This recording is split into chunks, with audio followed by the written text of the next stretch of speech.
चाहे पीएम से जुड़ी खबर हो या सीएम से, पक्ष हो या विपक्ष, हम दिखाएंगे आपको राजनीति से जुड़ी हर ट्रेंडिंग खबर। अभी सब्सक्राइब कीजिए और बेल आइकन दबाना ना भूलें।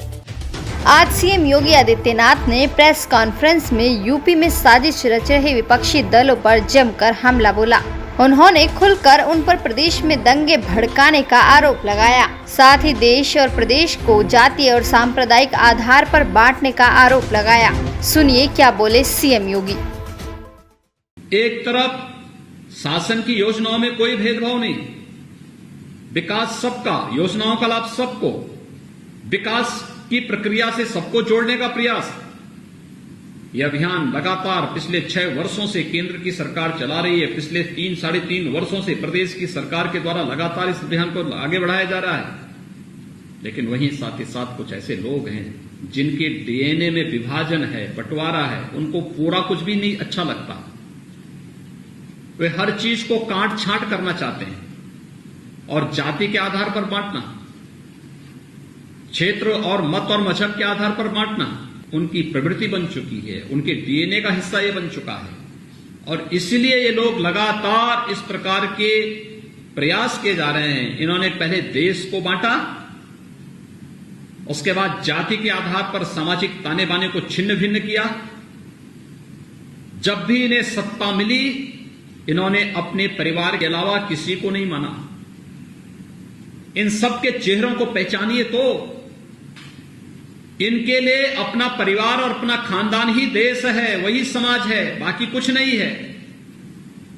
लेकिन जब भी सत्ता में आते हैं तो परिवार की बात करते हैं, वंश की बात करते हैं, परिवार तक सीमित रह जाते हैं। और जब भी इससे बाहर जाते हैं, सत्ता के बाहर जाते हैं, तो उस समय फिर विभाजन और षड्यंत्र करने में कोई कोताही नहीं बरतते।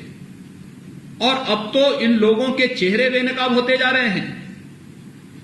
देश के खिलाफ दंगों की साजिश रचने वाले लोगों के साथ इनके संबंध उजागर होते हुए दिखाई दे रहे हैं। बहुत बड़ी यानी षड्यंत्र की एक साजिश देश के खिलाफ। जब पूरा देश श्री राम जन्मभूमि के ऐतिहासिक फैसले को लेकर के उमंग और उत्साह में था, तब कुछ तत्व दंगे रचने की साजिश रच रहे थे।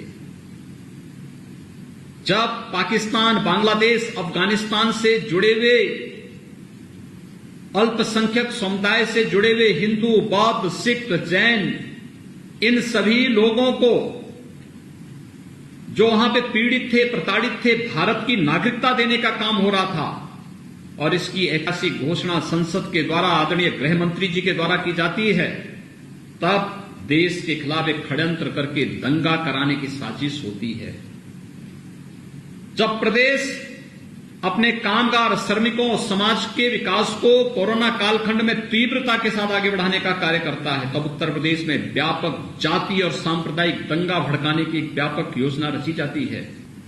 इन चेहरों को पहचानो तो ये वही लोग हैं जो पूर्वी उत्तर प्रदेश की चीनी मिलों को बंद कर देते हैं। ये वही लोग हैं जिनके शासन काल में पूर्वी उत्तर प्रदेश में कोरोना इंसेफ्लाइटिस से 50,000 से अधिक बच्चे और समय काल कलवित हुए थे। एक भी बार इन्होंने इसके लिए आवाज नहीं उठाई। कभी इसके बारे में कोई नहीं बोला, क्योंकि मरने वाला बच्चा गरीब का था, दलित का था, अल्पसंख्यक समुदाय का था। गरीब की कोई जाति नहीं होती। लेकिन एक भी सहानुभूति के शब्द कभी भी न सपा ने, न बसपा ने, न कांग्रेस ने, न किसी अन्य दल ने कभी उनके प्रति व्यक्त किया।